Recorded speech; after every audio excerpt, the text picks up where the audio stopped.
Welcome to the Talk to Q show. No experts, just opinions. Welcome to the Talk to Q show. No experts, just opinions. Today, we're jumping into a really fascinating personal essay that tackles a question many people have wondered about. What is the real allure of the strip club? The answer might not be what you think at all. Okay, let's get into it. So, the author of the piece we're looking at today just puts it right out there. He kicks things off with this exact question. And, it's a question that brings up a ton of assumptions, right? But he's offering a perspective from a guy who's actually been there, done that, and it might just surprise you. All right, so to really answer that, we first got to understand who we're even talking about here.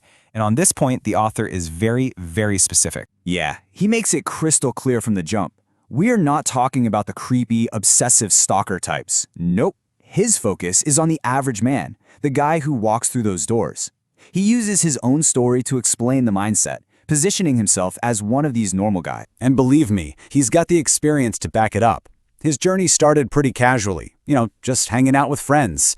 But pretty quickly, it became a regular Friday night habit. It was only much later, after gaining a whole new perspective, that he finally stopped going. So yeah, he's seen this world from both the inside and the out. So what was it? What did he find inside that was so compelling it kept him and guys like him coming back every single Friday night? The scene is pretty much what you'd imagine, right? You got good music, drinks that cost way too much, and of course, beautiful women. But the author points to that last thing on the list, instant attention as the real secret ingredient. He says the women there can spot a fresh wallet a mile away and they immediately flock to you. And that's where things get really interesting. He actually calls it a celebrity experience. I mean, think about it. Women are all over you, somebody's always bringing you a drink, your every need is being catered to, and according to him, that feeling is absolutely 100% intoxicating. And this right here brings us to the core argument of his entire essay. The real allure isn't actually the women themselves. It's the powerful, undeniable boost that all of this focused attention gives to the male ego. It's the feeling of being the most important person in the room. And here's the crucial part. The why it's happening becomes totally irrelevant. He argues that when a man is getting that level of validation, he isn't analyzing the transaction. He's just soaking in that feeling, a feeling that for a lot of guys is pretty hard to find anywhere else. So, understanding this ego boost is the key. And if that's the case, how does the author suggest partners can compete with the allure of the club?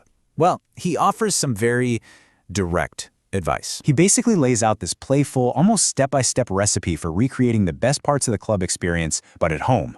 It's about the music, the drink, the look, and most importantly, it's about making him the sole focus of that positive, celebratory attention. But hold on. If the experience was so powerful, why did he stop going? This brings us to the final chapter of his story, and the big lesson he eventually learned the hard way. Well, eventually, the illusion started to fade. That feeling of being all charged up just to go home alone?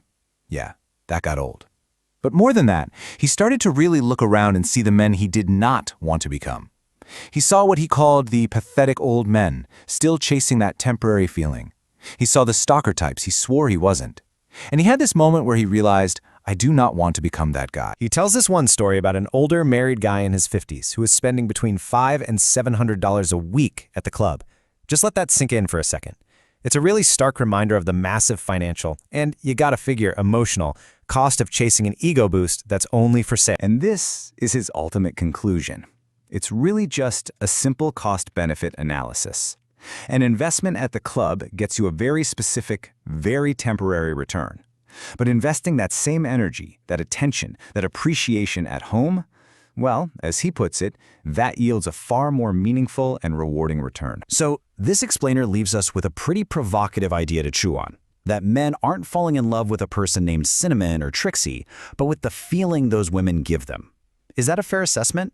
Is that powerful feeling the true allure? If you found this explainer interesting, please do us a huge favor and like, share, and subscribe. It really does help us bring more perspectives just like this one to you. And I really want to know what you think. Does the "it's the feeling" theory explain the allure? Leave a comment below and let's get a discussion going. Thank you so much for taking the time to check out this explainer. We'll see you on the next one.